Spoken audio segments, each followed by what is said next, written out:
The Euphrates is drying. It's the end of the world. Well, I want to bring you good news. It is exactly the opposite.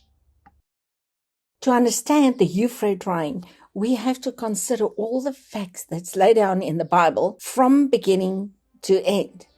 The Euphrates River is mentioned in Genesis and it is mentioned in Revelation.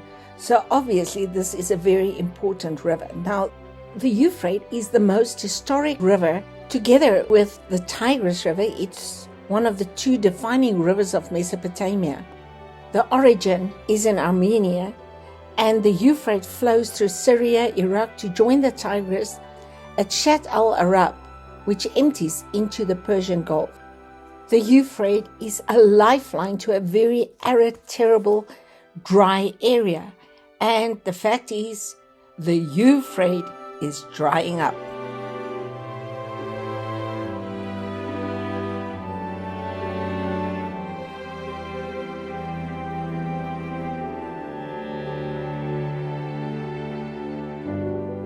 What is the implications on us? Genesis 2 verse 8 and 9. The Lord God planted a garden eastward in Eden, and there he put man whom he had formed, and out of the ground he made to grow every tree that is pleasant to the sight and good for food, and the tree of life also in the midst of the garden, and the tree of knowledge of good and evil. And God took man and he put him in the garden to dress and to keep it. Genesis 2 verse 10 to 15. And a river went out of Eden to water the garden, and from thence it was parted and became to 4 heads.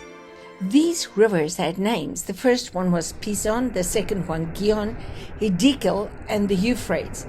And the first one is the one that compasses the whole land of Havilah, where the gold is. So the first principle of gold was laid down with this river. The first 2 rivers are unknown, and even though people search for them, they're still unknown. But the last 2 rivers was the Hiddekel, the Tigris River, and these 2 rivers form the boundaries of the place where the Garden of Eden manifested right in the beginning. River resembles provision, and 4 is earthy.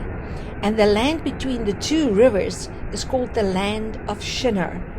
2 is agreement. 4 is earthy. So there was agreement from heaven on earth. Genesis is a spiritual vision given to Moses, and when he wrote it, the principles are written down in these books. Eden meaning place of pleasure. East means firstly. The garden is where Eden manifested on earth. River is provision. 1 river breaks up into 4 rivers. God is one. 4 is the number for earthy, and heads are the main sources. And these 4 rivers are also the 4 directions, north, east, south, and west. The first river means increase, and it is round the gold. The last river in time will also be around the gold. The second river is the Gihon, and it means bursting forth. And then the third river is the Tigris, which means rapid flowing. And the 4th river is Euphrates, which means fruitful.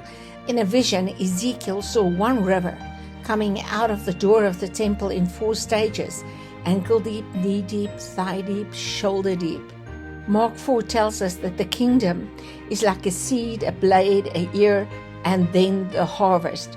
And the final stage of the kingdom will be the harvest, and this is set forth right from Genesis. The Euphrates means fruitful. In disobedience, Adam fell short of the glory and found himself naked and afraid, spiritually blind. The garden is the place of protection and provision that was no more for them, and it closed on Adam, preventing man from eating the tree of life, living forever in this fallen condition. In disobedience, Adam ate, and he opened the door of death, which is time. Time is a detour of knowledge. He ate from the tree of knowledge. But humanity kept increasing in evil and wickedness until God had to stop man from total destroying himself. And he said in Genesis 6:3, "My spirit shall not forever strive with man. I know that he is flesh." So what happened? God destroyed the whole world with a flood. How can a God of love destroy the whole world with a flood? To ultimately bring them life. 8 people came through the flood, meaning it's a new beginning, and it correlates with day 1 written up in Genesis. Right after the flood, man tried to reach God by himself, but God stopped the building of Babel and scattered the nations, and they populated the whole region that was the original garden with fortified cities and kings contending for power. And it was called the land of Shinar.